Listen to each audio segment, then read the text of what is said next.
My name's John Seaton, and welcome to the first edition of my podcast where we'll explore folks who demonstrated throughout their life the ability to break out from the pack, to be an outlier, to be, as my first guest said once when he was stopped by the police, an exception to the rule. Do I got that right? Yeah.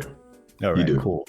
Malcolm Gladwell, who I've read a lot of his books, talked about in Outliers the ability of people to break out from the pack, to fight the statistical expectations of where society would believe they would end up. And so the purpose of this podcast is simple, is to tell life stories that can maybe help to enlighten, inform, and inspire others so that they too can achieve what they're looking to achieve in life. So my first guest and my friend for over 30 years is a gentleman by the name of Aaron Moore. Now, a little bit about Aaron. He's a father, he's a husband, he's an engineer, he's a manager, and he's a triathlete. He makes me tired by just watching what he does from a physicality perspective. And he's a swim coach. So he's done all of these things, but have come from, and I would say has broken out from, what the statistical expectations might have been, because Aaron's from DC, and I call it the pre-gentrified side of DC. And so in order to do that, he had to make some choices in life to be where he is today. So we want to explore Aaron's story, right? And maybe some folks out there can learn from it. So with that, Aaron, welcome to my first podcast. Thank you, John. I appreciate that. That's a beautiful intro. Thanks a lot. Well, we've known each other for a long time, and this podcast was actually a result of a conversation we both had, right? We ride our bikes together and we talk a lot about life and things on those rides. You know, this was something that I think we both came up with, is we thought people could benefit from hearing our experiences, other experiences, especially in the African-American community, that others out there who might be struggling a little bit or struggling with some decisions they need to make in their life can at least, get some examples and some role models of things that they may want to consider and resources that they may not have thought of that's available to them that can make a change in their life. So that's what this is all about, right? That's what we talked about. I couldn't agree with you more. At the end of the day, I think we all want to help someone else, especially those of us of African descent. That's a part of our history, our culture, and it's even a part of the success that we have in life. As we go through this talk, you'll see that my life story is about that system of help. Would love to be able to say that I pulled myself up by my bootstraps, but the beauty of my story is that there were people, an entire village, as we say, that, made the difference in my life and helped me along the way. I like to paint a picture of the path, but I want to start a little bit with where you are today. So tell us a little bit about yourself, where you're living now, where you're working, family situation. Great.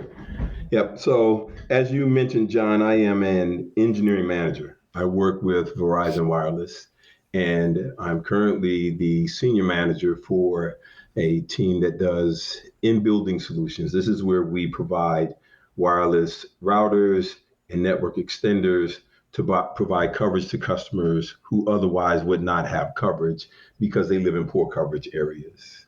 I lead a team of 10 people. So not only are you in tech, you're enabling the mobile internet craze, everybody on their phones, a new way of communicating for the past 10, 15 years, but you're a leader in tech. That's certainly something to be proud of because, let's be frank, the representation of African Americans in tech and in tech leadership isn't where we need it to be. And that's part of the purpose of having this podcast too, is to show folks that there are things that are possible. So that's fantastic that you're in that area. What about, what do you like to do?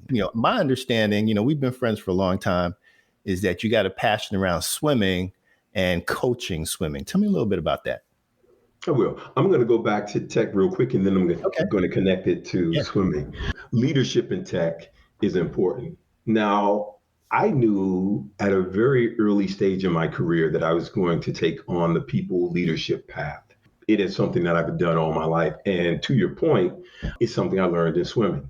I first became a leader and learned leadership concepts as a high school swimmer where I was captain of the swim team.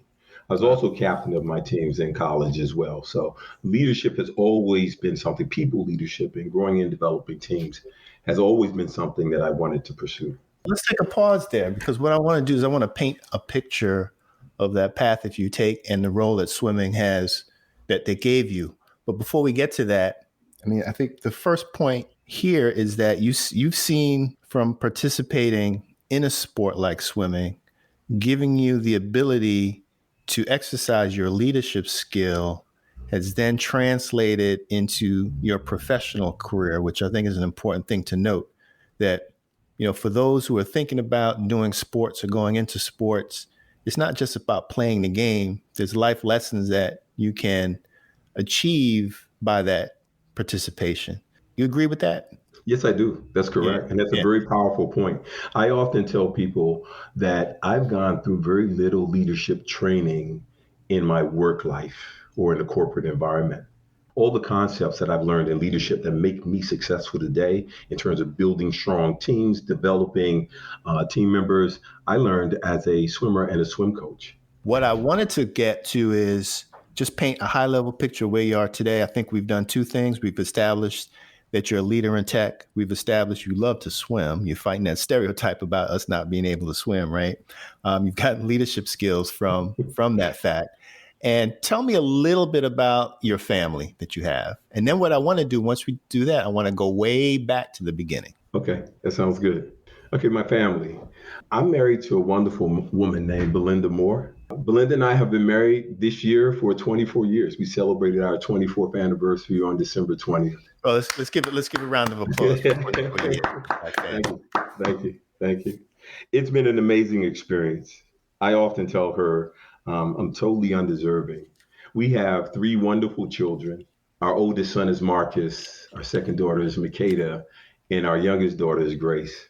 I also have an older son from a previous relationship where I co-parent with a woman named Lori Aiken. His name is Aaron Aiken. And so I have four children in total, two boys and two girls. Right. So you've got a little bit of the American dream right there, right? I mean, it's typical of a lot of families out there. They're blended. We're going to get into some questions about especially your firstborn and when that happened and some of the decisions and challenges that you had to make it that time. I know a lot of folks struggle with that, and I think you were successful, from my opinion, in managing that. So, hey, just to summarize, we've got a tech leader who's active and seen the value of sports and leadership, who managed to hold down a marriage for 24 years with four beautiful children.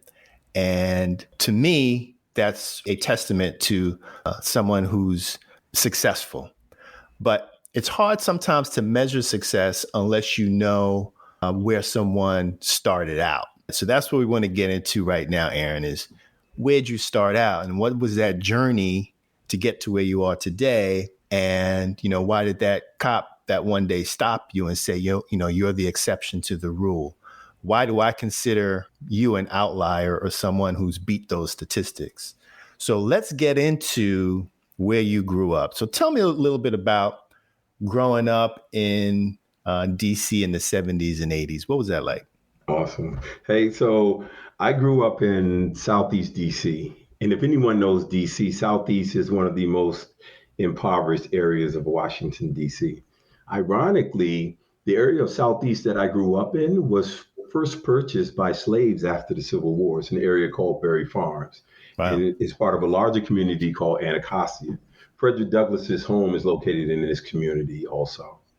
In the late 70s, early 80s, DC was 70% Black. So my experience was, Black education from elementary school to high school, Black community. It was pretty much all Black. But because DC is a diversified city, we were also exposed to other cultures. Getting back to Southeast, if you say Southeast to anyone, and to pronounce it correctly for most people with the DC urban vernacular, is Southeast.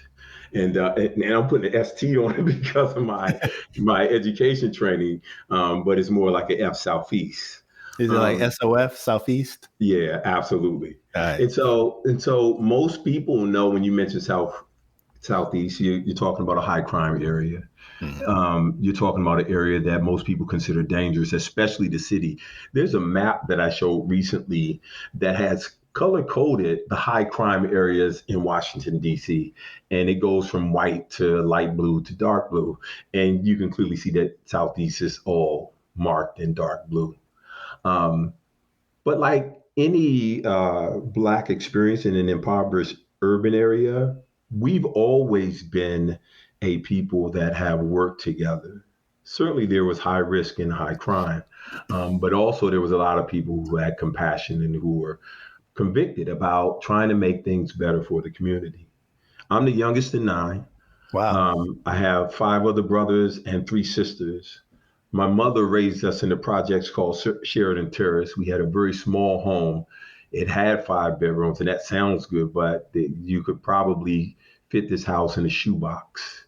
My mother was the guide and the lead for our family, right? She had the innate ability to make something out of nothing, but more importantly, she had the moral conviction to be a light in a community where there were many difficult challenges.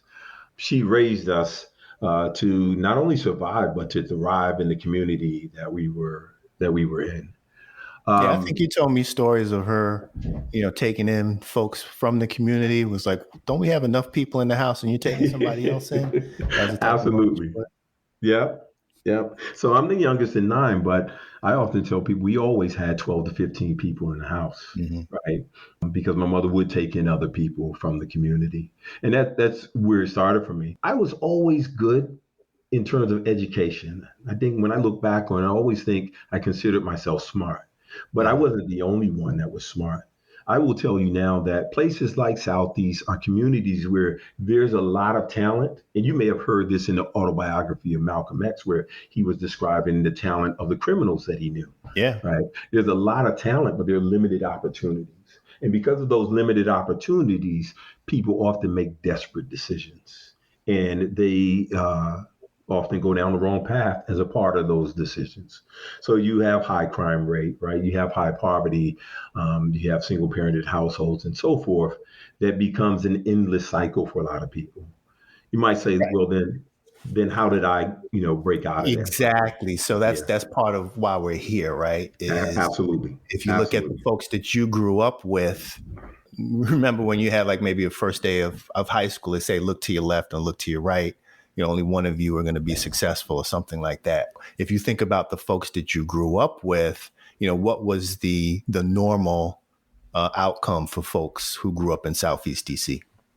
Good point. I jokingly tell people that I was born in DC General Hospital. That's not the joke. DC General Hospital is located right next door to DC Jail. And ironically, I want to say at least 80 to 90% of the black males that are born in DC General Hospital end up in DC jail. So it's a pipeline from DC hospital to DC jail is what you're saying. Absolutely. Absolutely. And that's my personal opinion, but from youth, I wasn't the only talented kid in my neighborhood. Like we used to all have this game where we compared report cards, right? Hmm. And it wasn't easy to compete.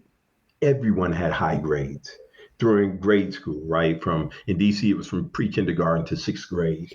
Right. Things started to change as we transitioned to junior high school, which was seventh Yeah, grade that's to what I want ninth to get grade. into, right? What Yeah, what changed? What changed was a certain time frame. A lot of times in those neighborhoods, that was the beginning of the crack epidemic. That was the beginning of cutting back of programs, and so there was a divergence where, hey, up until sixth grade, everybody had a shot of being successful.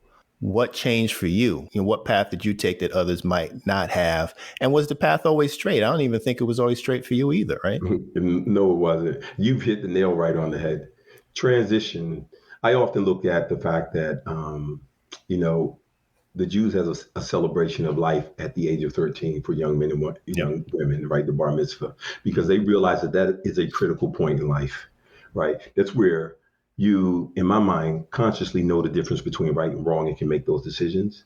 And not only that, your body is capable of impacting the world in such a way that you can bring about life and responsibilities as a full adult male.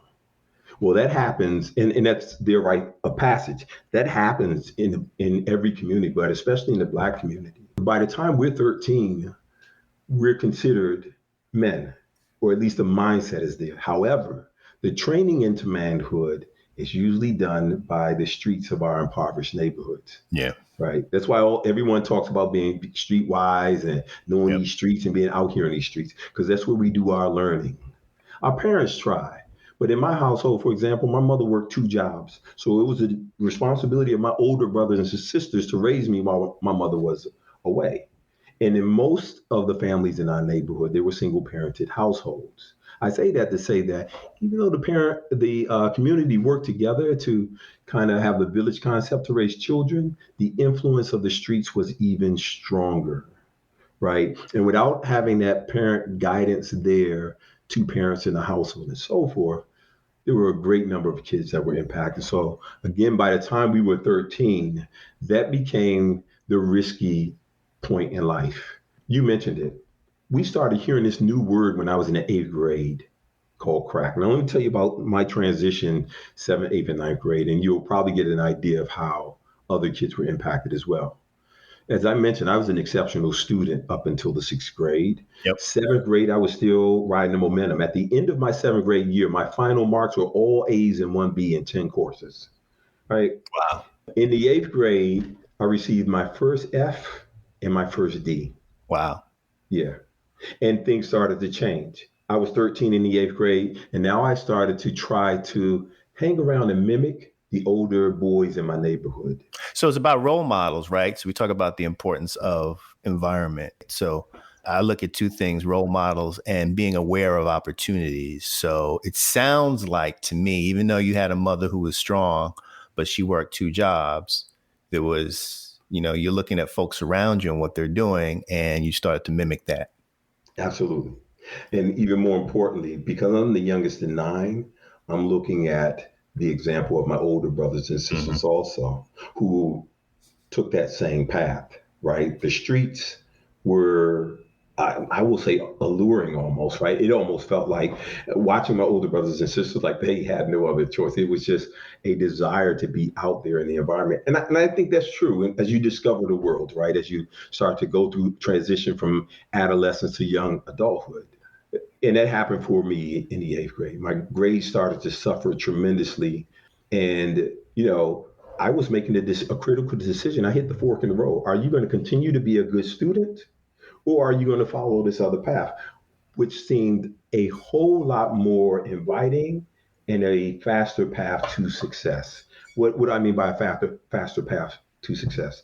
Most people will remember that first we heard the word crack, and then we start seeing the impact of fast money. Kids Mm-hmm. 13 to 18 years old carrying around thousands of dollars, wearing what we call fly clothes and so forth. This had never been seen before, commanding this type of these sums of money, right? They were balling, right? They at that Exactly. There age you they were go. There balling. you go. Absolutely. So that made it seem even more alluring. I will tell you, I even attempted to, sell drugs at one point, right? But fortunately for me, the values my mother taught me stood out more for me. And the fact that during my first deal, I got robbed. I got robbed at gunpoint. I Thank laugh about God, it right? today, yeah, but I'm Yeah. thankful to God that it wasn't worse. And that was enough for me. The other thing that happened in my eighth grade year was the National Youth Sports Program kicked off. Thank God again. Now, Right. I'm going to tell you how this happened. And this created a better path for me, a better option. There's a woman by the name of Lucille Hester out of Washington, D.C. She was a junior high school basketball coach, PE teacher, but her main conviction was kids. So at the end of school, last day of school, we all want to break out the doors and go running home, that last Yep. day Yep. syndrome, That's a right? good feeling. Mm-hmm. She locked all the doors except one, John. And this created a bottleneck Mm. of kids all the way down the hall. And what she was doing is forcing us to pass her so she could give us an application to the National Youth Sports Program. Wow. Yeah. And Miss Esther had the foresight and the vision, and everyone else that created the NYSP, to create a program that kept kids off the street at night because she saw what was happening as a part of this new wave of crime from the crack epidemic. Well, I get the application, I take it home, I sign it out, I get approval from my mother, and just a lot of kids in the neighborhood are signing up for the program. And this was the best thing that happened to me. I didn't know it at the time, But this was my springboard to success in life. Yeah, Right? that was a pivotal moment, right? Absolutely. If she hadn't done that, maybe there may have been some other opportunities afterwards, but you think about those points within your life that are life changing. That sounds like one of them. It is. So I think about it like the 7 habits of successful people, right? They Covey. talk, Mhm. yeah, absolutely. Stephen Covey. They talk about your circle of concern and your circle of influence, right? Circle of concern are things that are outside of your control. You can think about them, but you can't do anything about them. Like if your sister wants to go out and do something wrong, you can't do anything about that. That's her choice. Or if she wants to go do something good, you still can't do anything about it. It's outside of your choice. So that's your circle of concern. Your circle of influence are those things that you can actually touch. Now, I will add even more to that. Those are the things under your control. The other thing I will add to that is within your circle of influence. There are those things that you directly control and make a decision for. I'm going to hook up with John Seaton because he's an excellent photographer, and I want to learn photography skills from him. So I'm going to seek out John Seaton, and I'm going to learn under his tutelage. Right. The other part are those things that we have no control over, like meeting Miss Esther. Right. I could have made a choice that day to say, "Yeah, this is not important." And Miss Hester and I are still friends to this day. We still talk on the phone and we still have Yeah. conversation, and I consider her a mother. And then meeting my high school swim coach, Mr. Gainer. This was nothing within my plan. This was nothing that I set out to do. This was a person who was convicted about providing opportunities in swimming for Black youth, and he was a part of this program. So there's two connecting points of my success cycle that I had nothing to do with, that were two of the most pivotal parts of my success, because the foundation that they laid is what I still stand on this day, as a leader, as a swim coach, building teams of people, encouraging young people. I still use their philosophies. It reminds me a little bit of Kevin Hart's book. So if you read Kevin Hart's book, he grew up in Philly. He had, the streets of the Philly was his challenge. He had a mom who enrolled him in swimming. Right now, he didn't become captain of the swim team. I think he was actually terrible at it, but it was one of those opportunities to keep him off the streets and set a more positive path for him. So I think you can't underestimate the power of sports, after school programs. It's about giving youth opportunity to not just look at the local drug dealer or the other folks, their limited view of role models in the community. This gives them another outlet. So I think in understanding what changes or influence your path, I think, that's certainly, I don't think we can underestimate the power of what happened that day. Right. Absolutely, and that's actually well said. Here's something that's very interesting. Once I started to excel in swimming, like I said, I love swimming. I stayed in the pool all the time. And I went to, or I attended Cardozo Senior High School after junior high school. I'm going to connect a couple of points, though, just real briefly. From my dropping grades in the eighth grade, Yep. I had a conviction of shame. I knew my mother was working 2 jobs, and I saw, the pain on her face when my other brothers and sisters didn't do well. And a point of pride for me was the fact that I would bring home good report cards. And for some odd reason, my mother did not check my report card in the eighth grade. 4 cycles, right? 4 quarters. Right. And my Right. mother used to check our report card religiously, and she would discipline us for the poor grades. She would then go to school to find out why we had poor grades. And if it was something that we were doing that was, behavioral, or something that we could control, or something she had taught us better on, yeah, we got disciplined for that too. Now, in the eighth grade, I for a whole year, I carried this shame. And for some odd reason, my mother didn't check my report card. So I felt like it was a blessing, to be honest with you. I felt like I had gotten away with something, and I wasn't going to repeat that mistake again. So I made up my mind in the ninth grade to get back on track. It's funny because I like mathematics, and one of the classes I got an F and D in was algebra. And my strategy was, when I got in the ninth grade, if I'm going to improve my grades, I got to get out of this hard math class. So I went Right. to my math teacher, and it was a lady named Miss Jenkins. And I said, Miss Jenkins, I want to drop algebra and I want to go back to general math. Hmm. The advanced students started taking algebra in the eighth grade, and I was quote Yep. unquote one of the advanced students. Ms. Jenkins looked me dead in the eye and said, "You cannot get out of algebra." I'm laughing because I know how much my heart sank that day as I turned and walked out of her classroom. But I made up my mind that I was at least going to try, that I wasn't going to do the things that I was doing in the eighth grade. I hate to squill on myself, but in the eighth grade, I had started smoking Hmm. marijuana. I had started smoking cigarettes. And by the time I reached the summer of my eighth grade year, I was fully addicted. Hmm. And so those were the things that were hindering me. I would even go to class, high at times and So were things you like getting good grades in high school? that. Yeah, so junior high school, yes. In ninth grade, so here's what's interesting.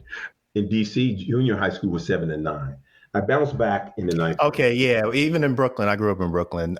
Some schools, intermediary schools, went to ninth grade, and you end up in high school at 10th grade. So it was some of that too. And that's what we did in DC.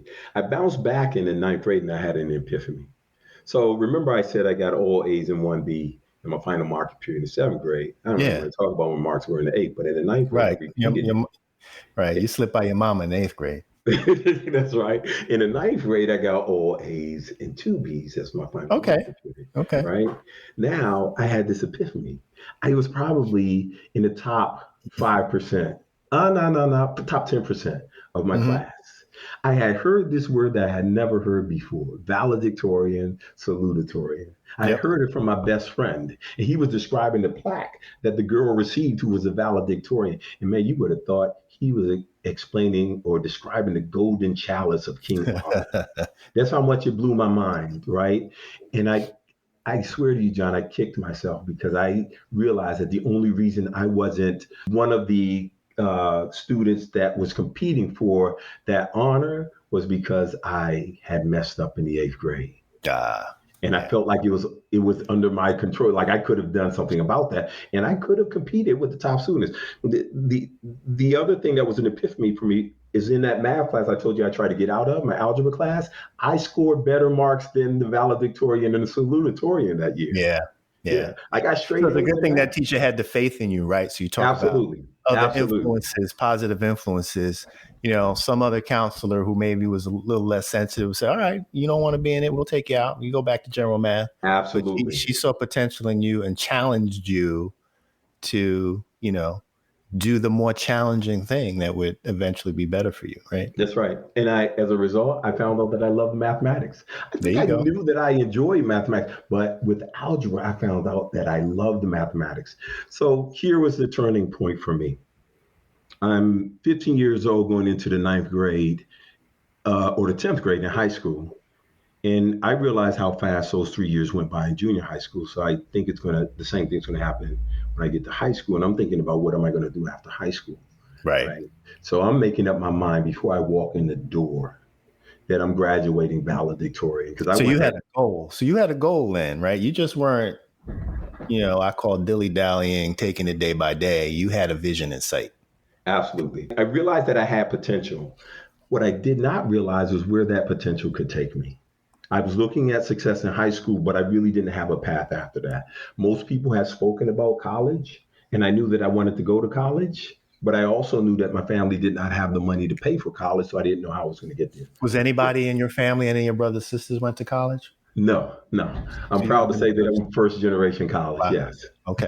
Okay. So And yeah, so in terms of role models, right? So you knew at least you had this thing. Somebody planted something. Maybe you need to thank that guy who talked to you about salutatorian, valedictorian, right?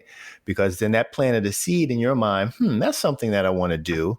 But then you really didn't have a vision beyond that at that time. It sounds like, I did not. other than college, right? I know that there's this college thing, but in terms of there's an engineering thing I want to do, that wasn't part of the plan, right? That's correct. So here's the turning point for me. There's 2 points that I remember.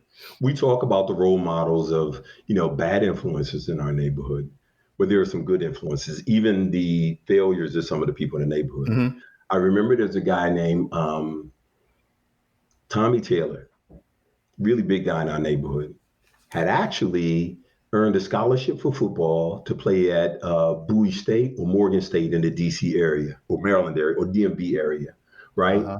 Completed 1 year and then was back home, Mm. back on the Oh. streets, walking the projects of Southeast DC. But the fact that someone in our neighborhood had gone to college, had received a scholarship, always stayed on my mind. And I always looked at Tommy differently as a Mm. result, kind of two ways. One, as an inspiration, yeah, it's possible. Two, as a story of, this is what's going to happen to you when you go, a story of dread. Even if you try to go to college, you're going to fail and you're going to be back in this community, right? So didn't that discourage you though, if you saw It did. somebody escape and then come It back? did. It did. So and so here's what made the difference for me, because you think about it. There's this ninth grade kid, 15-year-old, getting ready to head into high school, trying to decide what he's going to do, and all paths lead to a dead end in my mind because everyone around me has tried the paths that I'm thinking about. Right. Um, at the end of my ninth grade year, Mr. Gain, who's my counselor at the NYSP, said, "Hey," and this was important, "if you come swim for me at Condoza Senior High School, and if you do well and you work hard, you could possibly earn a swim scholarship to college." Right. That was all I needed to hear, John. Mm-hmm. So that day, I was signed up with Mr. Gaynor, hook, line, and sinker. Right? Didn't really know what I was getting into, but the possibility of going to college was there, so that was a gamble I was willing to take. Certainly another turning point, right? Um, Absolutely. yeah. Absolutely. Now, the key to this turning point for me was that it put the decision in my control. Yeah. Made the decision. I'd have to work hard, right? I'd have to put my best foot forward, and I'd have to. I had two goals. I'd have to compete on two levels: this dream of becoming valedictorian, and this dream of becoming a good high school swimmer. At the end of the day, and this is not bragging, I was an exceptional high school swimmer. I was top three in DC. Mm-hmm. Um, and I never thought I would be able to achieve that. The key was I had an exceptional mentor in Mr. Ganger. So Mm. for all those areas that we talk about that were gaps or gray shaded areas where I didn't have information as to how I was going to pull off graduating valedictorian and also trying to get into college, Mr. Gaynor had the answers. So you had a powerful mentor in that swim program that guided you during that time, it sounds like. Absolutely. During the time of the late 80s, up until I want to say early 70s till mid 80s, I'm getting my time frames right. Opportunities for Black swimming scholarships at the historically Black colleges and universities were huge. Mm. Just about all the schools had swim programs. Wasn't there Johnson, a movie? Wasn't there a movie about Black swimmers? yes, it was. So Yeah. one movie was Pride. This is Right. Jim Ellis in Philadelphia. That's who Kevin Hart actually swam for. He swam for the Tiger Shark swim team. Okay. And that Okay. program is legendary also. But Jim Ellis's story parallels Mr. Gaynor's story. Competitive swimmers in the time of segregation who had a conviction for providing opportunities through swimming for African American youth. Right. And so, Mr. Gaynor, Mr. Bell, and Mr. Bradford started the DC public school, a high school competitive swim program. Inter high swim program is what they call it, with I think it's 9 to 12 high schools in the DC area. And they created a year-round system of competition. And they sent numerous students to college. Did you ever face any, as your swim team traveled, right?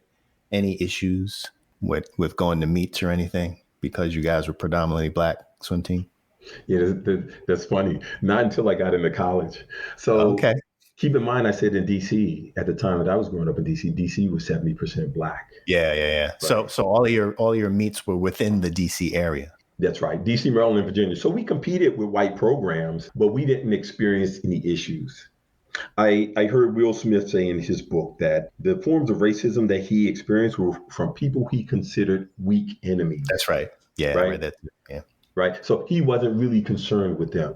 We Mhm. were so strong as competitive swimmers in the DMV that the forms of racism that we probably experienced from other swimmers, we considered them weak enemies and ignored it. Right. Right. that Right. it It was wasn't not really impactful. racism. That's right. Because at the end of the day, for us, and what we have been taught is that once you're up on that block, the color of your skin doesn't matter, That's right. right? You want to shut down someone who's racist, beat them in the pool. That's Beat my them. coach used to always say. My coach used to always say, put it in the pool. Tell them to Yeah. put their mouth in the pool. Now there were others. Are you in touch with others who are in the program? So if you look at, if there were 10 kids in the program, let's say, right, 7 went on to be successful versus the 10 kids generally in the community, maybe only 2, That's right? correct. That's correct. Is that So what you observed? yes. So the kids that came through Cardozo High School swim program, at one year, Mr. Gainer sent 9 senior boys to Tennessee State University on Wow. swimming scholarships, right? I saw two dynamics. A lot of kids don't succeed in college. A lot of kids, the student athlete, the rigors of the student athlete at the collegiate level is much more demanding and much more challenging than at the high school level. Oh, sure. You've got 2 full-time jobs at that point. Absolutely. Absolutely. So a lot of kids didn't make it all the way through the program. However, we are all still in touch. Our mascot was the Cardozo Dolphins. So we're in touch on Facebook. And when Mhm. my high school has an annual, alumni event for all the classes from 1940 or whoever's still alive, right, from the earlier years up until the present, right? Mhm. And we're in touch with each other. And Is everyone Coach Gainer turns, still alive? no, Okay. He passed. unfortunately, Mr. Gainer passed, I think I want to say it's 10 years ago. Okay. Yeah. But we found success in life, and that was Mr. Gainer's goal. Some of us did it through the collegiate experience. I earned my bachelor's degree in computer science, graduated magna cum laude with a 3.71, and I received my master's degree from Howard in computer science also, which I earned through the Bell Communications Research one Right. year on campus program. Yeah, Uh, I'm a student of that as well. So that was good. That you talk about turning points in your life and setting a goal. When I heard that, what they're going to pay for me to go to grad school, that's my goal, is to get into that program. Uh, Absolutely. yeah. So let's take a step back. So you're in high school. You're part of the swim team. They get you. Your goal now is to get a college scholarship. Coach Gaynor is a big influence and mentor to you. My understanding is you also did ROTC. Was that in high school? That was in college. That was in college. Okay, so Yes. yeah, let me get the sequencing right. All right, so let's move on to college then, because I think you had some. Everything didn't go as smoothly as you might think it would, right? You graduated high school. Did you make salutatorian or valedictorian? What was the deal there? I had a golden child high school experience, man.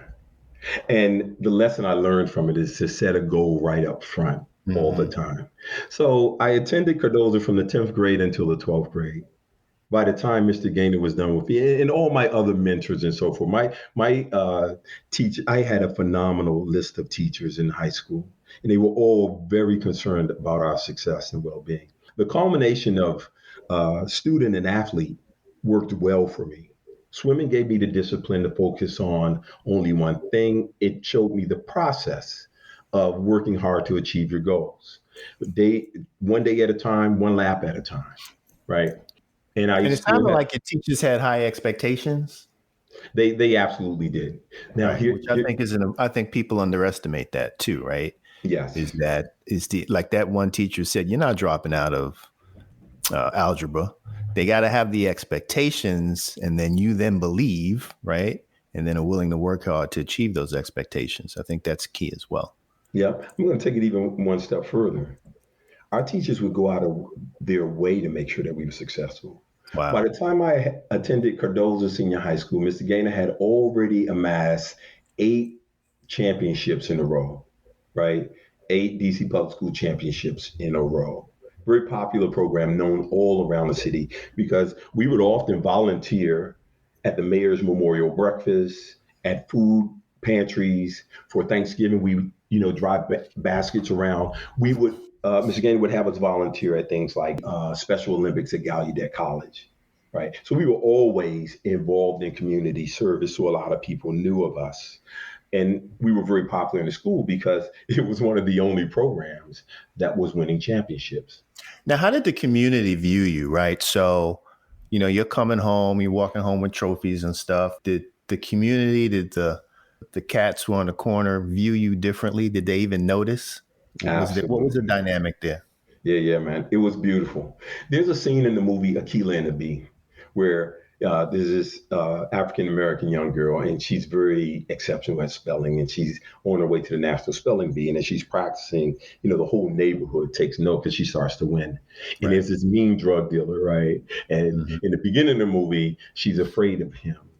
By the middle of the movie, there's a scene where he's challenging her with words, Yeah. right? The whole community is involved. That was my experience, Mm. right? The drug dealers kept me out of trouble.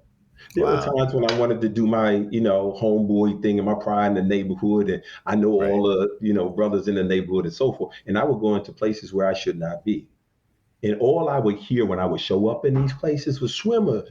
What are you doing here? This Hmm. is not right. And so they became quote unquote my guardians in terms of keeping track of my goals. And it was to your point, it was because Mr. Gaynor had this ingenious plan of creating pride in poor black communities. Whenever we would win a championship, Mr. Gaynor would let one of the freshmen on the team, new members of the team, take the trophy home. And it was always this big towering thing that would Right. draw attention no matter Right. what. Right. Walk into a poor, black community, a project community with this golden tower in your hand, and it draws attention from the little kids to the middle kids to the teenagers. So I became the pride of the neighborhood all the way up through the parents, right? I mean, that You know, walk was glorious from, the moment I came to my neighborhood to my house. People would basically be applauding. Now, with that comes a responsibility of owning up to that type of example. And therefore, when people saw me doing something that was out of the way or wrong, they would immediately jump in. From the toughest drug dealer to, the pimp, to the ordinary mom, to the ordinary working dad, to the next person that's right. trying to be a collegiate Right. Right. athlete, to the kids, right? Yeah, Go it's ahead. crazy as you tell your story, right? We've known each other a long time, and we've seen a lot of movies like Pride and read a lot of books like Kevin Hart and even Will Smith's story and Akilah and the Bee.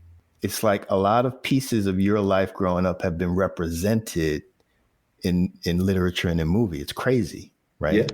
yeah, Because there's a central theme there in terms of the human story of turning points in life and that whole thing about breaking out, pulling yourself up by your bootstraps, being an outlier, that's universal, right? And I think that's why I was so happy to have this conversation with you and be able to share it with others, is because there are some universal themes in here that hopefully others can gain some insight and learn from. So with that, let's graduate to college. I think we talk about stories and themes in movies.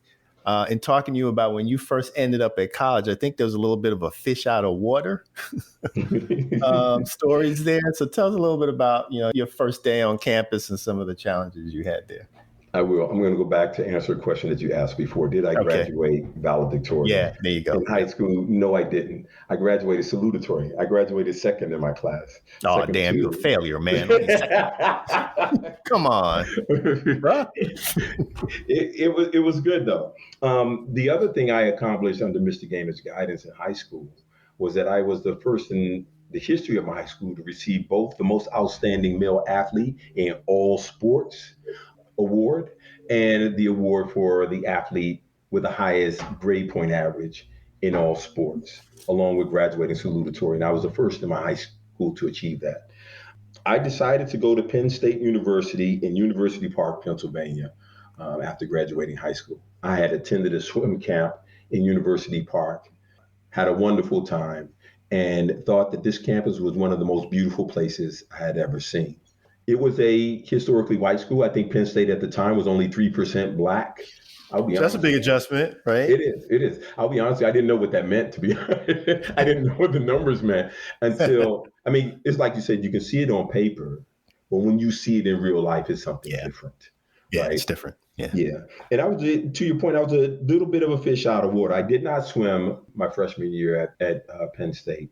I had decided to join ROTC, Navy ROTC, with And the were you there hope. on scholarship or no? I was there on independent scholarship. Okay. So there were a bunch of independent organizations who sponsor scholarships. And, in my high school time frame, I was applying for them all because I had the credentials. Yeah. So it And I wasn't a was, swim scholarship that you had. no, it wasn't. It was an academic scholarship, Got it. Yeah. right? Even better. Yeah. Yeah. And so I had decided not to swim. And I had thought that I wanted to go to the Naval Academy and eventually Hmm. become a naval aviator and fly jets. But the Naval Academy was my main goal, and I couldn't get there after high school. Right out of high school, so I decided on an alternate route.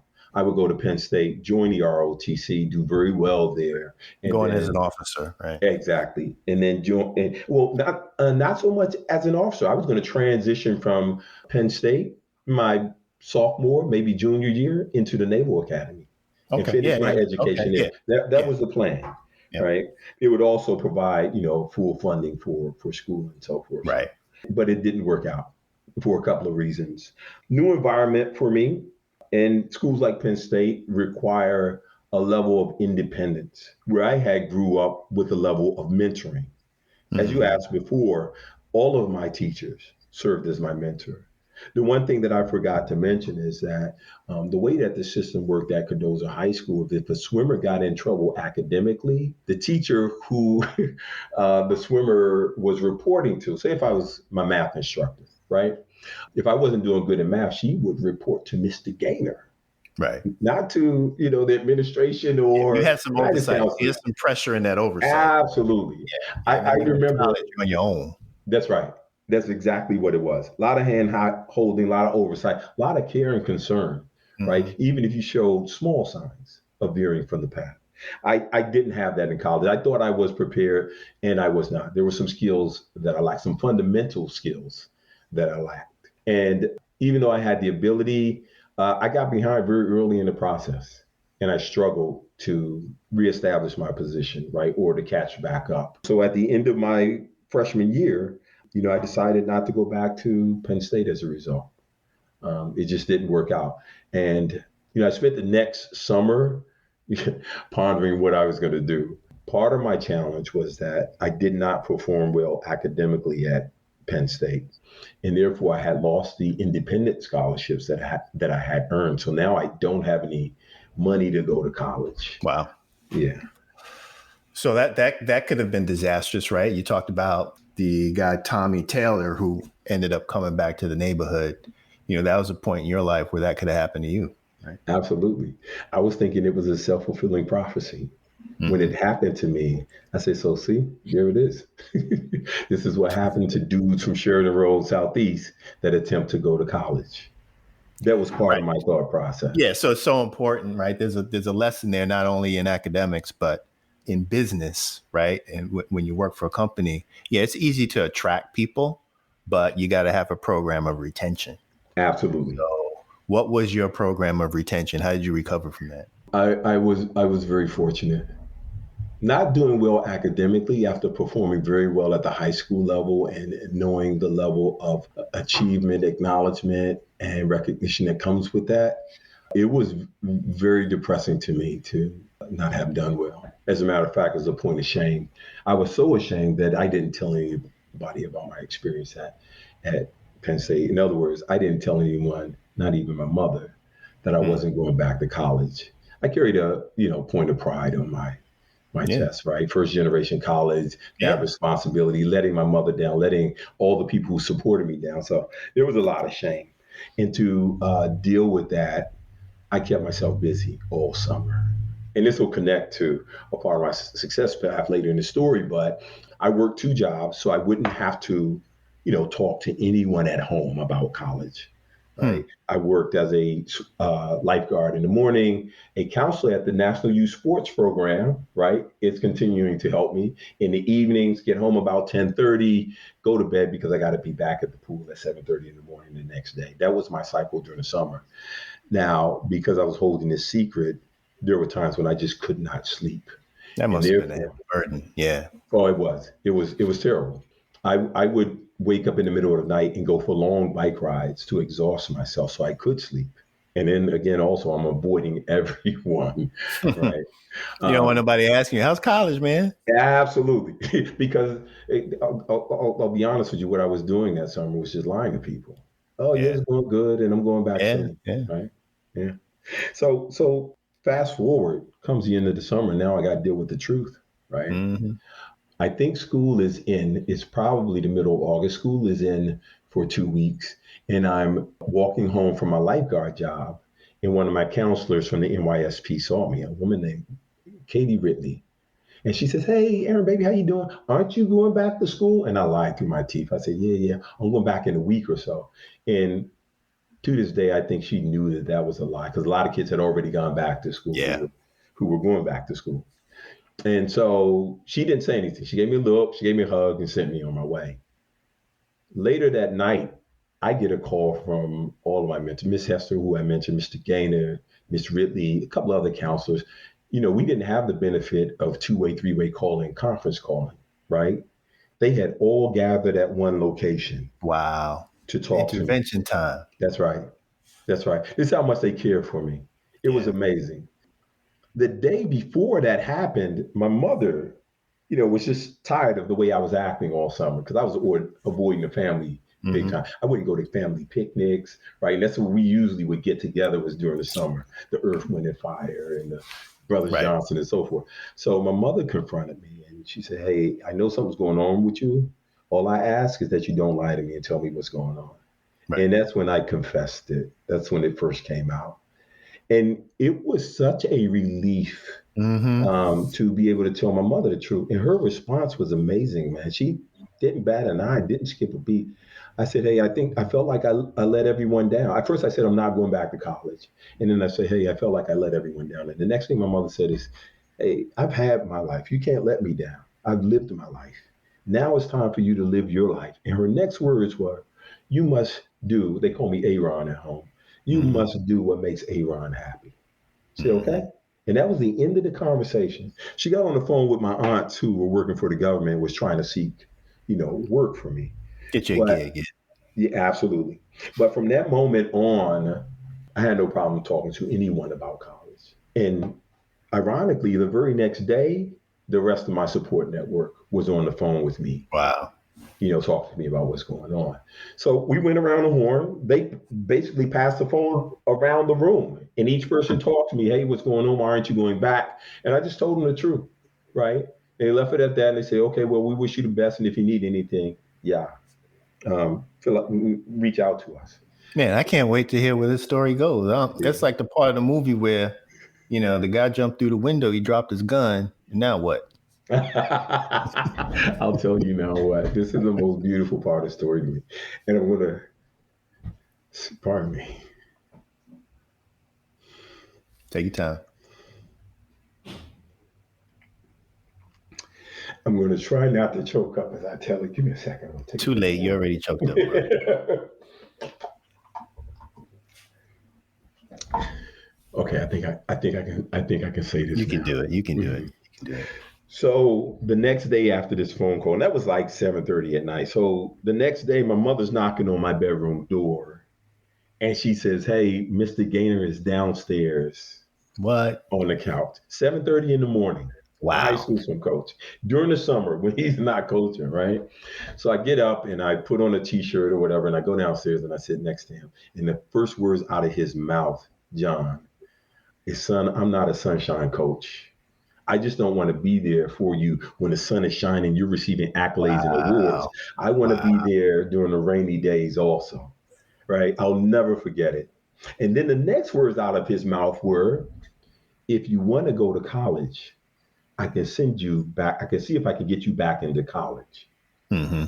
And he looked at me and said, "Do you want to go to college?" I was like, "Of course." Yeah. Inside, I was like, "Hell yeah, dude." Because Yeah. that's all I dreamed of all Right. summer long. If you know how it is, you make a mistake and then But you had no idea how to get back in. absolutely, Turn around. absolutely. And so the dream is if I could do it all over again, this is what I would do. And you rehash the last year and all the mistakes you made and so forth. I was convicted that if I got back into college, I was going to do it right the second time. So Mr. Gaynor made some calls. He's a graduate of Tennessee State, an active alumnus. So he called out to a friend of his from school, a guy named Homer Wheaton, who was the director of financial aid. We got to see if we can get me money first. And Homer Wheaton says, based on my status as I want to call it underprivileged, or my family's basically poor, right? Yeah, yeah, yeah. I You're qualify for student socioeconomic. You loans, and he could qualify set up for work aid. study. Yes, Right. right. So he had some means. Then he said, the next question is, what is his grades like? So, Uh-oh. yeah, I'll be really frank here.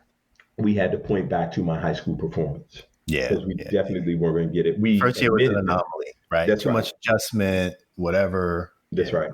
So we admitted that things didn't go well my first year. right. So Mr. You're Weeks said, basically starting over, right? As a freshman. absolutely. Yes. And he said, send all the information now. However, school has been in play for 3 weeks and Yeah, I you was just about to can't say walk you're in the already door. behind. That's Yeah. right. So you got to get the approval of the president of the university.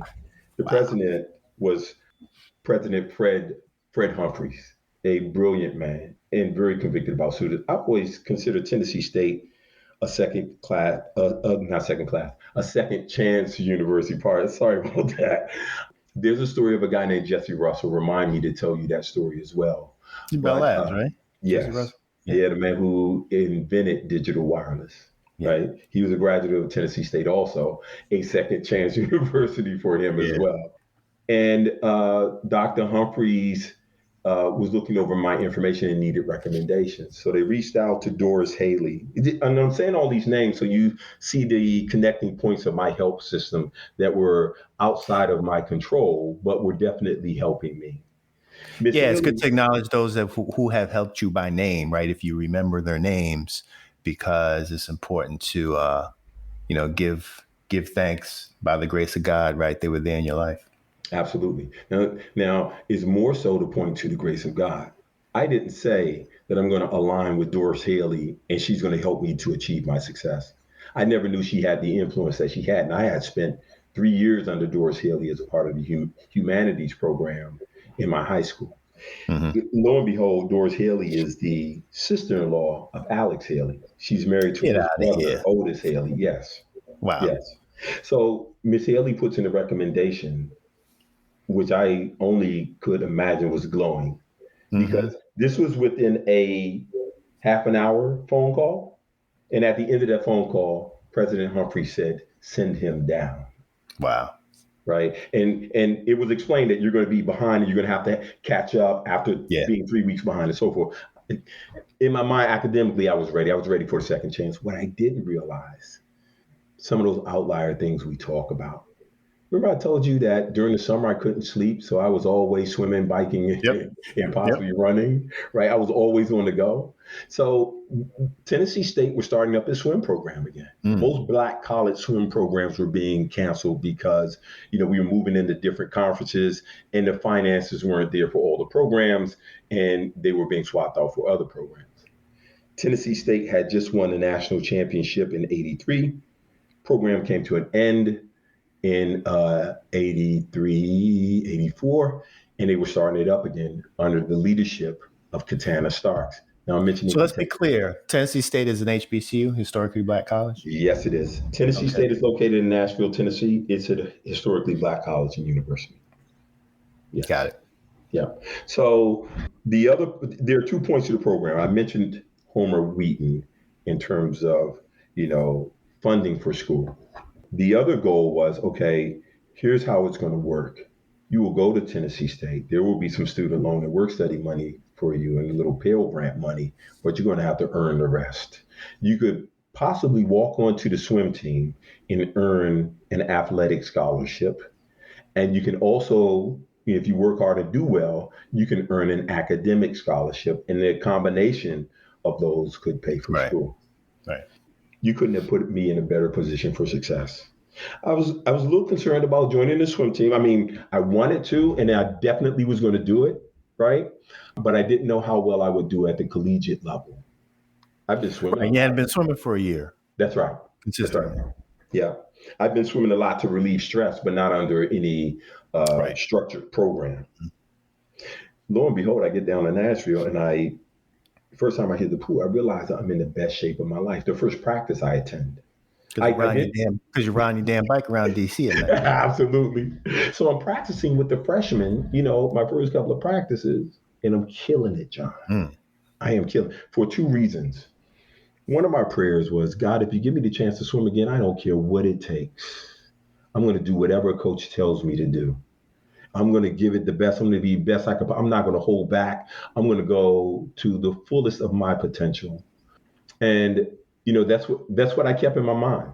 I hit the water during the freshman practice, a little nervous, hurt a Mm-hmm. little bit at first, but I kept that thought that okay, you said you wanted it, here it is, right? And we talked about balling before. I balled out in my first practice. I think once I jumped into a structured competitive program, I was overjoyed. I was elated. I was so happy to be back in the water, right, under the structured program. And the conditioning was just there from, all my activities during the summer. And long story short, I did so well competing with the freshman team or out competing the freshman team that she moved me closer to the senior swimmers, right, Mm-hmm. to swim with the faster guys on the program. It worked out like a dream come true. So that was the swimming part, and that went very well. I was able to earn a swim scholarship. By Oh, my wow. sophomore year, I became it was a repeat performance. I'm getting a Yeah. little ahead of myself, but I'm going to try to slow it down here. On the academic side, my first semester at Tennessee State, I achieved a 3.6 grade point average. Now, what was different this time versus being in Pennsylvania? Yeah, I'll tell you one story that, and you mentioned this. When I got to Penn State, we went to freshman orientation, and the guy said, "Look to your left and to your right. Person on either side of you will not be here next year." That was our freshman orientation speech. Well, he lied because he said you should have looked at yourself, right? That's right. The difference at Tennessee State when I went to freshman orientation, the first story we heard was the story of Jesse Russell. Mm. All Jesse right. Getting Russell back was to a. Jesse. Go ahead. I'm sorry. No, I said we're getting back to Jesse. I was going to circle back to that, but you go in there. So go ahead. Absolutely. So Jesse's story was that he was an underperforming high school student with a lot of talent. He applied to the larger universities like the University of Tennessee and so forth down south, and he was rejected. He got accepted at Tennessee State University, went on to become the most outstanding engineering student in the country. And as we mentioned before, he went on to become the father of digital wireless. Just so that people understand the distinction, he invented something called the linear amplifier frame, which made it possible to transition analog signals into digital signals. And also, he was able to create the form factor for radio equipment that made it mobile. The first thought of mobile was, hey, everybody has a cell phone in their car. It's mobile technology. But Jesse's thought was that he had already figured out how to put a cell phone on every person, not just in every car. Right. That's the story that we heard at Tennessee State. Yeah. And the inspiration from that day forward, not just the inspiration, but the support behind it was phenomenal. I can remember my first class, biophysical science. Doctor name Dr. White. I don't remember her first name. All of my instructors at Tennessee State were so convicted and so passionate about teaching, Yeah. right? I think I may have told you the story of a math instructor named Dr. Richardson who would stay up to 2, 3 o'clock in the morning with study sessions right before a test. He would Wow. start these study sessions at 9 o'clock, but he was determined not to leave until every student had mastered the concepts that they were struggling with. That's an example of the type of conviction that we receive from our instructors at Tennessee State. Right. So it's about support. It's about them holding the students to a higher standard. I listened to one of Malcolm Gladwell. He did a podcast talking about Brown versus education and integration of the school systems, right? Because before they were segregated. And he said the big gap in doing that is that you integrated students, but you didn't integrate teachers. Whereas black kids performed better when things were segregated because they had teachers who understood those students, cared about those students, and held them to higher expectations. When they integrated students and didn't integrate the teachers, you then had black students in white classes, and then those teachers didn't expect anything from those black students. So they suffered as a result of that. So it talks to the power of, to me, that talks to the power of going to an HBCU. Would you agree with that? Absolutely. I absolutely agree with that. And I had both experiences, right? I had spent a Yeah. year at Penn State, and now I was at Tennessee State, Mm-hmm. and it was night and day. So a 3.6 my first semester, a 4.0 my second semester. And I realized, or I set a goal from that point on, that I'm going to get a 4.0 every semester. I'm going to strive for a 4.0 every semester. I was a computer science Wow. major, mathematics minor. And at the end of all of it, I ended up graduating with a 3.71. That same concept of setting the goal at the very beginning, like I Yeah. did in high school, saying I was going to graduate salutatorian or valedictorian. It was the same thing I did in college. And as a result, I had the same level of success at Tennessee State. But Mm-hmm. again, the difference was I was in an environment where people cared. Now, Right. some people, talk about the detriment of HBCUs and limited exposure to the real world and so forth. That's not true. We often say, as students of historically black colleges, that HBCUs teach us about life. Other schools teach you about academics. Right. HBCUs added that culmination of life. My lessons on how to interview, the first day I walked into the Career Development Center, to a point you mentioned earlier, I saw the posting on the wall for the 1 year on campus program, and I said, that's what I'm going to do. I walked into the director of the Career Development Center's office, and as soon as I sat down in the chair, this guy interviewed me. I had never done an interview before in my life. I didn't know the etiquette. I didn't know, how you conduct yourself in an interview. The very first time I walked into his office and introduced myself, he did a mock interview, Mm-hmm. right? To let me know, right, this is what's going to happen as you go forward. And he became my mentor on the career development side. And this was all around the university. I was well known in the career development center. I mean, they treated me like, like I was their son. And the more success I had, the more accolades I received. Now, the other thing about Tennessee State is just not about you achieving success. The motto of the university is enter to learn, go forth to serve. And there's another point which says think, work, serve. Service is a huge part of the experience at HBCUs. You have to give back, not after you've graduated, right? Right. I When was you're in the expected. curriculum. Yeah. That's right. I was expected to give back while I was there. I did many talks for summer interns, for students. I did many talks for the Career Development Center. I did many talks for the Computer Science Center to high school students and so forth. We were always engaged in activities like that, right? So that gives you a sense of leadership, right? So in addition to what you were doing with swimming, the fact that you went to an HBCU and they encourage you to do community service. I want to get to the ROTC piece, right? Now, I know you were saying you had some goals to try and go to the Naval, was it the Naval Academy? Yes, it was The Naval Naval Academy. Academy, right? So what happened with ROTC? Because you're juggling your academics, you're juggling swimming, and ROTC was at Tennessee State. Is that where you were looking to do that? No, just a slight correction. My ROTC experience was at Penn State. And I want to say it was, Okay. yeah, it was one of my saving graces. Here's what happened and how it benefited me. I knew nothing about the military. Yep. I joined ROTC, and it is the most difficult level of discipline I have ever experienced in my life. When you come in the door in an ROTC program, at least for the Navy ROTC at Penn State, they hand you a book, 400 pages, called Midshipman Regulations, and they say nothing to you.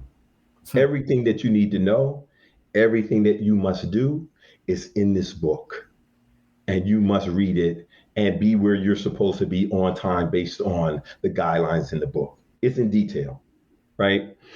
I will be honest with you. I was talented with the academics, so I was a little bit of procrastinator in high school because it's kind of easy. I've Right. never seen anything like this, but I started reading the midshipman regs because I got reminded a couple of times, and it was an oh shit moment.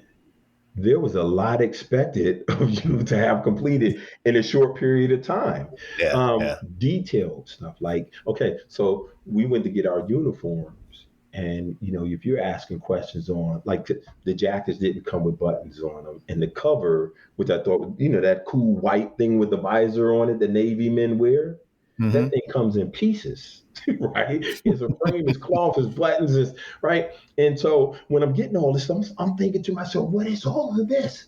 And guys that were in Navy ROTC would say, read your midshipman regs. And then when I read it, I realized there was a lot, but it told you how to do everything in detail. Sew your buttons Yeah. onto your suit, how to sew your how to iron your shirts with 2 creases in the front, 3 creases in the back. You can take it to the cleaners, or you can attempt to do yourself. Whichever way, it had better be done right.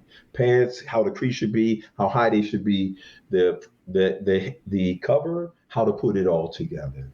A lot of attention to detail. Yes, man. And when you showed up for your first inspection, it had better be done right.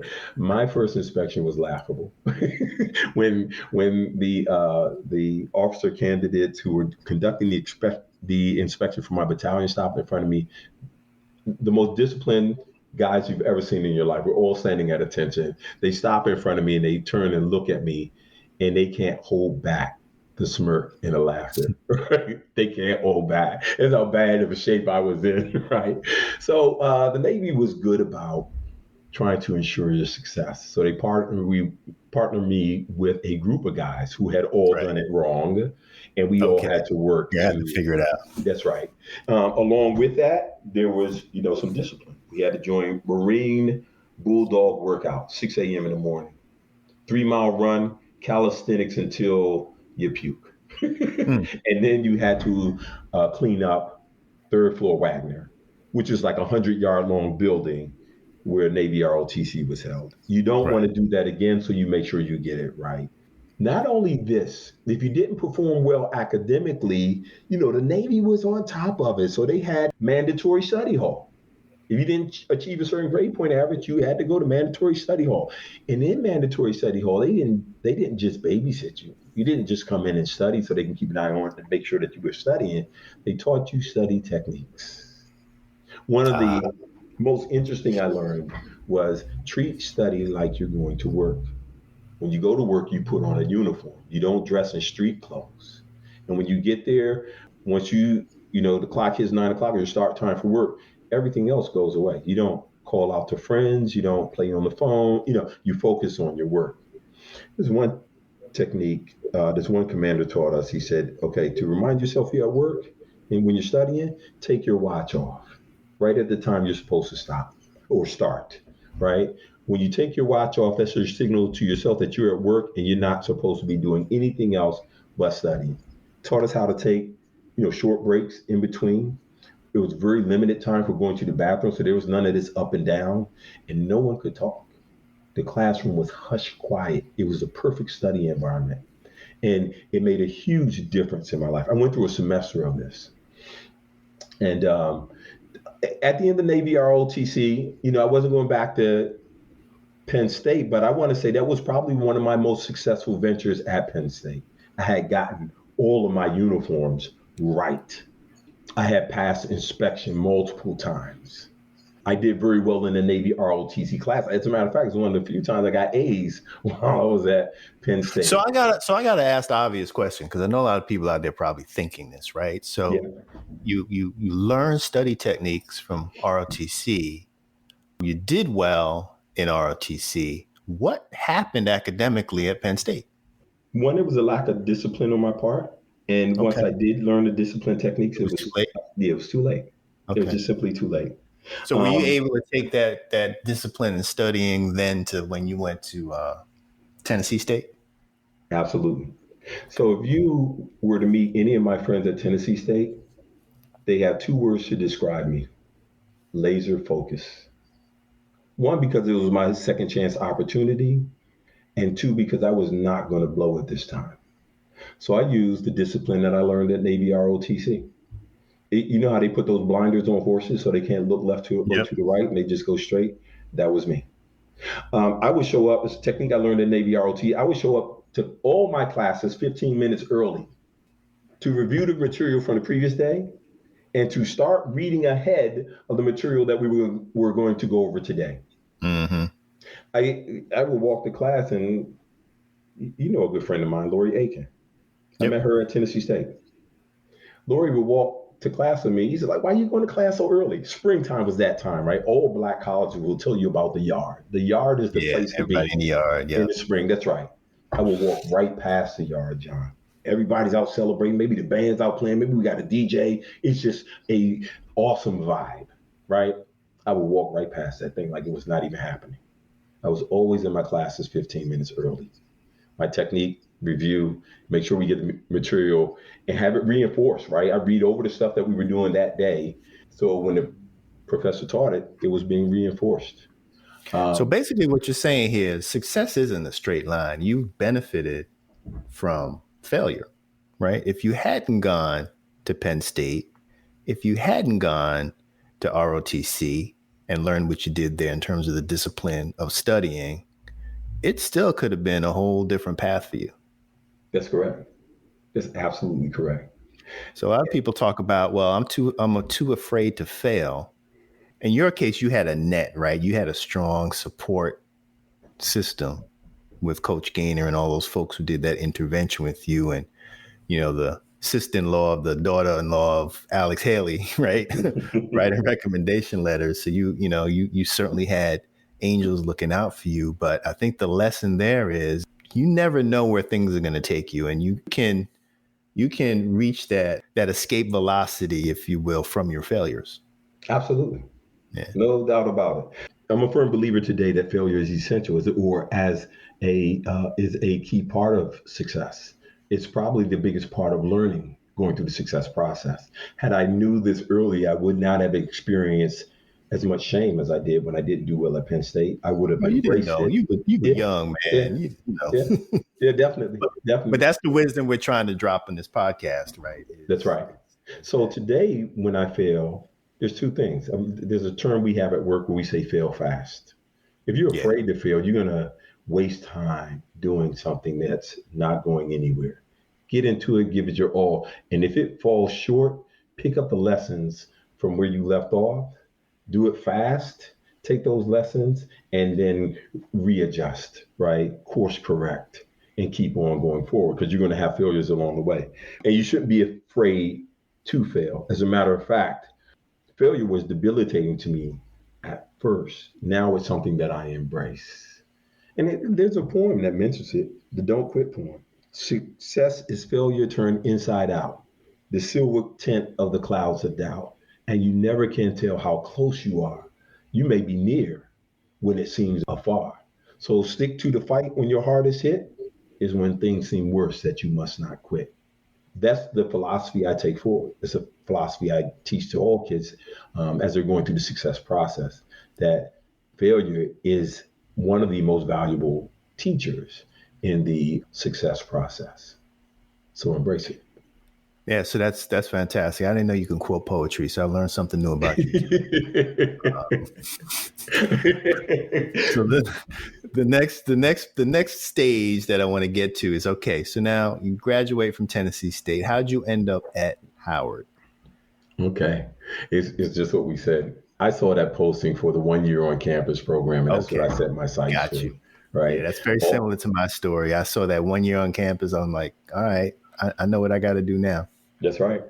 And my parents didn't have the money to send me to graduate school, but this was an offer that was too good to be true, right? So let's talk a little bit about that, right? So Aaron and I grew up in the same era of the Bell system, right? So the Bell system divested, I think it was 83, there was the big That's right. divestiture. So there was Bell Labs and there was Bell Core, but the culture of both companies were the same. So Bell Labs was associated with AT&T, which did long distance. Bell Core was associated with all of the regional Bell operating companies, like at the time 9X and previously Verizon, right? It wasn't the name at the time, but that was considered a local telephone company. And so the fantastic opportunities that both Bell Labs and Bell Core had was this program called OYOC. It was an acronym for 1 year on campus. And this was an opportunity for anyone who got into that program as with a bachelor's. They would actually send you for your master's degree. They would pay you like 2/3 of your salary, full ride for your master's degree. So they actually, a lot of companies today talk about lack of pipeline, right, for talent. Well, Bell Labs and Belcore was creating their own pipeline because folks that they were hiring, they needed folks with masters and PhDs. And so that was their way of creating folks who had masters and PhDs. And so at the time, in the mid to late 80s, a lot of African Americans benefited from that program. So if you had a 3.7 or above or whatever the criteria was for your GPA and you got into that program, heck, it was the best thing since sliced bread. So go on, Aaron. Just wanted to give folks a little bit of background on that program. That was an awesome history lesson, man. You summed that thing up nicely. That was Well, good. thank you. That was good. Yeah, so that's what I set my sights on my freshman year, and I stayed in touch with my career development counselors, and more importantly, my job was to make sure that my grades were right. Yep. Because as you Mm-hmm. mentioned, this was a competitive program, and Mm-hmm. they only accepted the highest caliber of Yeah. student. Yeah. In my mind, I don't know about everybody else, but a 3.5 wasn't going to get it unless you No. had other activities to back it Right. up. Yeah. But I knew I had to have the combination of community service and strong academic performance and extracurricular activities and so forth, something of which I had learned in high school, right? You have to put together these things. Part of that was because I thought I could get into the Naval Academy in high school. And it's something my high school coach always emphasized. So when I got to Tennessee State, I set my marks on the program. I also did summer internships with Belcore and Bell Labs to give myself exposure to the companies and to the people who would do the hiring. When they came to campus, I was always there to help them in any way I could with career fairs, pointing them to the right students, pointing them to the right professors, and so forth. The other benefit was that we had the visiting professor program, right? So as you mentioned, Belcore and Bell Labs are creating their pipeline. They want to stay in touch with the student base, right? And Right. they want to try to acquire the top talent. So they even had personnel on campus working at the universities to make sure that that happened. As I mentioned, my academic and athletic career went very well at Tennessee State. Just to kind of sum it up, most outstanding swimmer into my sophomore year, captain of the swim team both my sophomore and junior years, athlete with the highest grade point average 2 years in a row for athletes in all sports. And Killing it. I say killing it, but I was in my element, right? Yeah. Yeah. You Yeah. ask me to swim and do well in the classroom, and those are the only two things I have to do, done deal. Right. Sometime during this time, not sure it was Tennessee State or Howard, you ended up being blessed with a son. And so you had to manage that. And sometimes that takes people off course in terms of what they think they can achieve. You said it right. It was very challenging. I had just graduated Tennessee State. I want to call it golden child status, right? I had Mm-hmm. achieved all the goals that I set out to achieve. I graduated magna cum laude, 3.71. I minored in mathematics with a 4.0 in mathematics, and I was headed to the 1 year on campus program. I had taken a job with Bell Communications Research. I left Tennessee State and headed to New Jersey.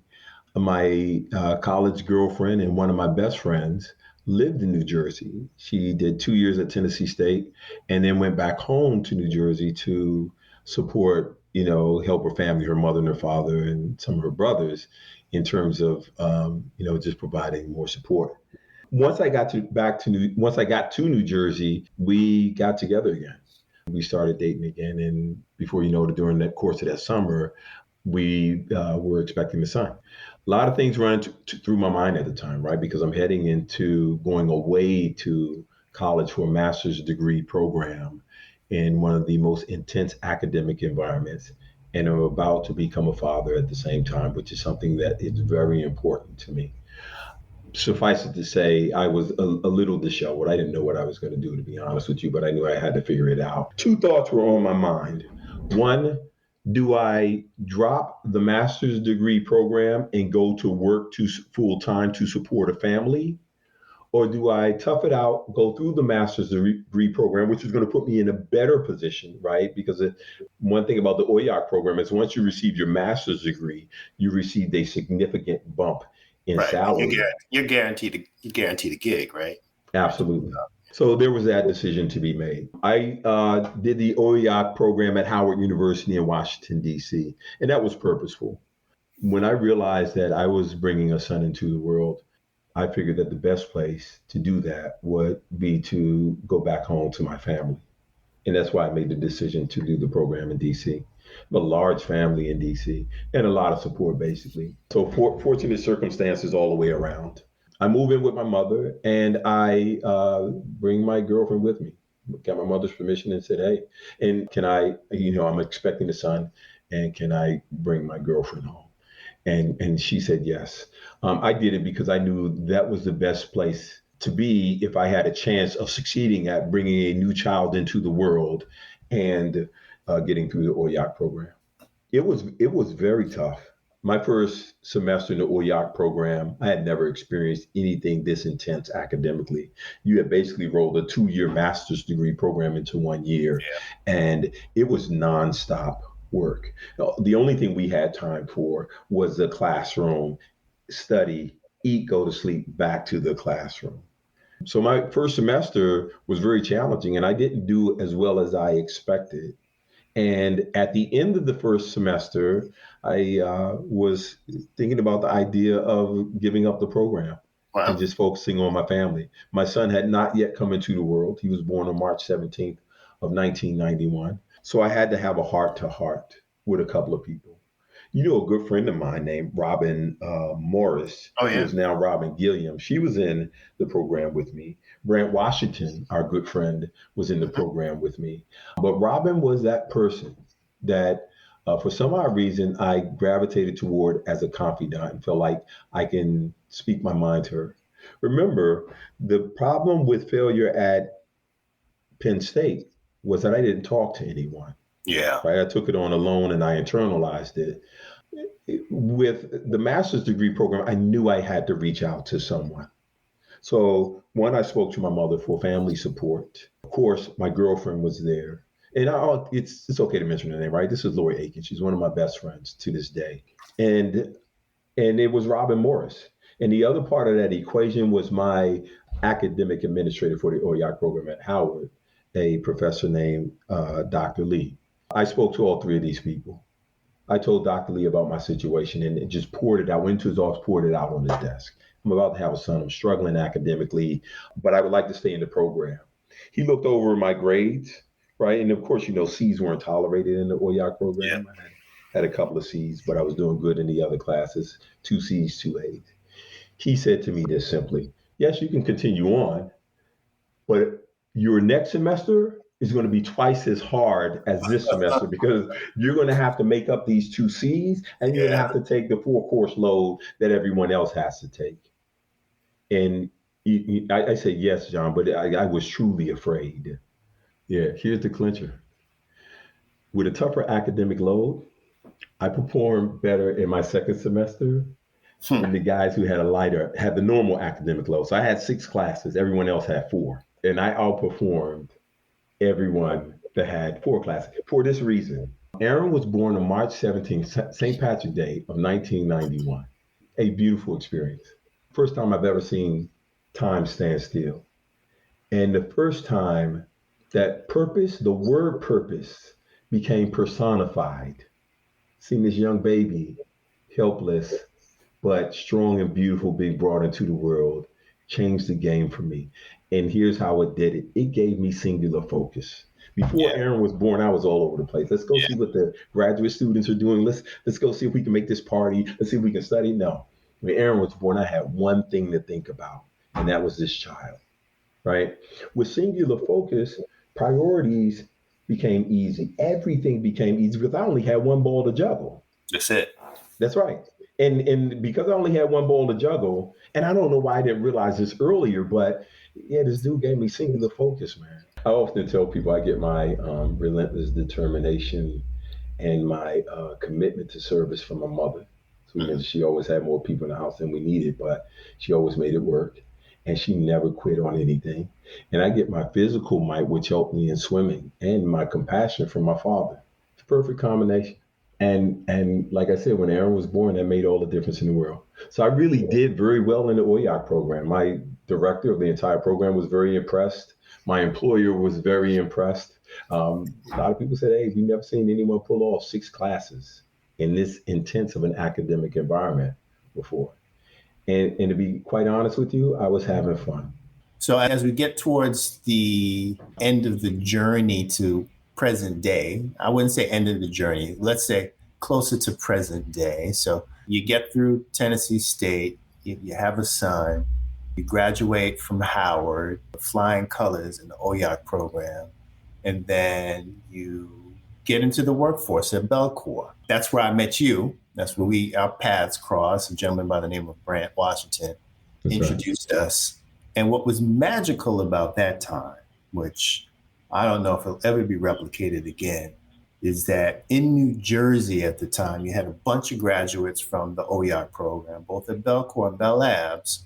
And even though there were thousands and thousands of engineers at both of these companies, and even though the number of African Americans in the OYAC program was a small percentage of the total number of folks in that program, when you looked at the absolute number, it was almost like, I don't know, graduate school, right? Because there were a set of us in New Jersey who were all of similar backgrounds, even though from different parts of the country, who shared a youth experience, if you will, in one way or another, right? We all came from humble means. My parents never graduated college. I was the first, not the first, but my sister and myself of first in the household, both of us to graduate college. And here you had a bunch of Black engineers. I call them a bunch of unicorns, right? That created this community, which in New Jersey, which at the time was a very unique and beautiful thing. And that's certainly something that we'd love to replicate across corporate America. But I think Bell Labs, AT&T, Belcour did a beautiful job at the time of lifting up a generation of folks and giving them opportunities, especially for those who were prepared, right? You had that whole journey that you had to get through that we just went through, from mentorship, challenges that you had, leveraging sports, ROTC to teach you how to study to get to that point. And so that's what this podcast was really all about, is to explore that journey. I mean, I took a bunch of notes in this session, Aaron. I think, we can write the 7 or 10 commandments of ways to overcome challenges. There's a lot of little nuggets of lessons in there. And so I just wanted to end around your experience in corporate America right now, especially as it comes to leadership. There's a nugget that you dropped me, and I don't know if you remember the story, because as a leader, and I've always said you're a fantastic leader, as a leader, one of the hardest things you had to do, I think you told me one time, was to lay off some folks, right? And how would you even approach doing that? And I think you told me the story, something to the effect that, how do I tell this person that, I've got to let them go? The best way to approach that. And as you thought about it, I think you dropped some wisdom on the person, sort of saying that, look, this may provide you with better paths going forward. Do you remember what I'm talking about here? I do. Ring a I bell? Can do. you tell that story? Yes, I do. Yeah. So I think for anyone, having to fire someone from a job is a difficult thing. It was especially difficult for me. I could not sleep as we were coming up to, one, the selection process, and then two, the notification process of actually letting the person know that they were going to be let go. And I struggled with it. I had many conversations with my own manager seeking advice. It was even a tough situation for my manager. My manager advised me to pray about it, which, can be interpreted as introspection, really look at deep inside yourself. As a part of that introspection, it came to my mind that you should have a level of compassion for this person as if you were speaking to someone that's really close to you. So I imagined my oldest son being the person I had to let go. And what would be the attitude that I would have towards telling him that his job is coming to an end? What would I be feeling? what would I be looking to do with him together? Because I'm not going to let my oldest go through this alone. How would I be looking to prepare him for this? And what advice would I give him? And furthermore, would I be willing to support him after the fact? Right. And that's what gave me the preparation. I prepared my whole conversation around the fact that, that's Aaron or AJ sitting on the other side of that table. Right. And I treated this person like he was family. And I think he got that. And the conversation went well, even during the difficult parts of it, right?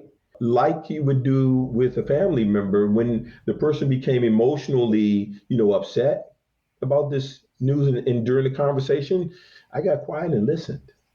And I let them go for as long as they wanted to. And the beauty of that was people actually do hear themselves. They actually do know where they stand when things like this happened, and they're trying to rationalize it all. They got caught off guard. They weren't expecting. Maybe they got comfortable in their work. Maybe we didn't communicate with them enough. But they do come to the realization. And in that same vein, when they may be complaining, they will turn around and say, I do understand. I just try to extend some empathy. Yeah. And Yeah. yeah, it worked out fine. Gave the person my information to say, hey, if you need anything, right, let me know. They later called on me for a recommendation and they landed on their feet. The Mm-hmm. lesson I took away from this was the timing. Certainly the notification and stuff like that is a part of letting someone go. But the question that came to my mind was how can you prepare your teams for transition? Right? So, they always say change is inevitable, and it is. In the corporate environment, change is inevitable, and a lot of times it's happening rapidly. There are companies that come and go, some that do very well, some that don't. Those that don't usually address the issues they have with generating revenue or trying to create success by letting employees go. And someone has to provide that information. The key word I think you there was showing some empathy, right? That's right. A lot That's of, right. and that's an important skill in leadership. As it relates to leadership, I want to pivot to what I think your passion is right now. We have this conversation all the time. I think when you retire, we know what you're gonna do, right? You're gonna become a full-time swim coach. There's a full circle story here, right? That I think is important to tell. As we go back and trace your journey to where you began and what sets you on the path that you're on today has a lot to do with swimming and the support system around that. And I think the way that you give back is around swimming, right? I think you've told me you've been invited to countless weddings as a result of that. Tell me a little bit That's correct. about what your involvement is there today, how that has sort of come full circle, and the satisfaction that you get out of it and what you're looking to give back. Yep. Hey, so as I mentioned earlier, I'm still in touch with, some of my mentors from my childhood, namely Lucille Hester. I was in touch with my high school coach until the day he died. I helped to clean out of his house after he passed away. So I was always into a lifelong relationship. That's just the way I thought it was done based on the relationships that I have had. As I mentioned also, have always loved swimming. I wanted to master what Mr. Gaynor knew. Mr. Gaynor had a knack for identifying talent in the least likely places. He could go into those urban communities where people were not looking for swimmers and find really good swimmers. That's how he ran so many championships in a row, right? And he would take kids from beginner swimmers up to the higher ranks. That's something I've always wanted to master. I've always, had a desire to go into the classroom. As you know, you and I participated in the program for the acceleration of careers in engineering in That's right. Central Jersey, Yeah. where we taught computer science, leadership, mathematic concepts to high school students who were interested in engineering but didn't have the opportunity for more exposure. It goes back to that point of the number of Black engineers that were here in the New Jersey area at the time, just volunteering their time to help high school kids. So I've always had a desire to go into the classroom, and that was influenced by my high school swim coach. And as I mentioned, I've always loved swimming. I coached swimming for the first time at the age of 15. It was simply because I wanted to be a part of the swim team at my summer swim pool, and we didn't have a swim coach. So I figured what I learned my freshman year in high school, I could probably teach to others. We ended up winning the South Division championships that summer. I knew a lot of the talent in the neighborhood. How that translates is I really enjoyed swim coaching. And when I came to New Jersey, I started my journey into swim coaching by coaching a master's team at Rutgers University. It was short lived, but it did give me a taste of coaching at the adult level. My real conviction, though, is coaching at the 13 to 18 age group level, high school coaching, club coaching at the age group level. Because I believe, that's a pivotal point for kids. And you can teach them a lot through athletics as a result. More importantly, I have fun while I'm doing it. I love watching competitive swimming. I love watching kids practice competitive swimming. I think I watch every single lap, every stroke technique. I'm a stroke technique expert. And so in 2002, I became involved with the Fanwood Scotch Plains YMCA as an age group swim coach. And I've been involved ever since. Since the pandemic, that has slowed down, but I've coached from 2002 up until 2020, pretty much. That's a long stint of time. You mentioned weddings. I believe in lifelong relationships, with my swimmers. And every year, we have senior swimmers who transition on. Our relationships were so close that I was fortunate enough to attend the weddings of a lot of our swimmers. Right, the families would reach out to me, the swimmers would reach out to me, and I would be invited to weddings. I went to one as recently as this year in Vermont. It's a wonderful time. It's humbling because families not only share their children with you during the time that you're a coach for competitive swimmers, but then, open up their family and their lives to you for the most intimate parts of their children's development, like getting married or starting a new job. I love being a part of that process. And that's how lifelong the relationships have been for me. I picked that up from my high school swim coach, the dedication of my high school swim coach and people like Miss Hester. Right? This is not a one and done thing. And if the athlete is willing, if the families are willing, I'm willing to remain a part of the success equation or even a part of the athlete's life as they continue through life.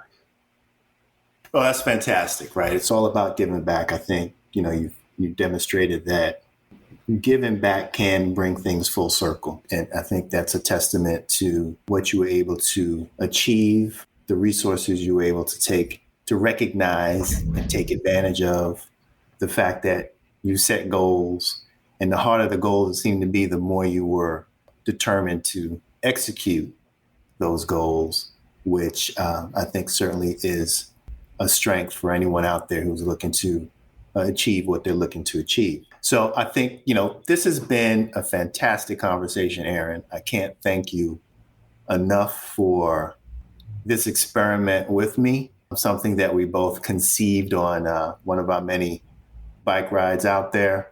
The goal of this is to help inspire folks, to inform people so that, as they look to achieve their mission, hopefully they got some nuggets from this conversation that they can use to help achieve the things they're looking to achieve.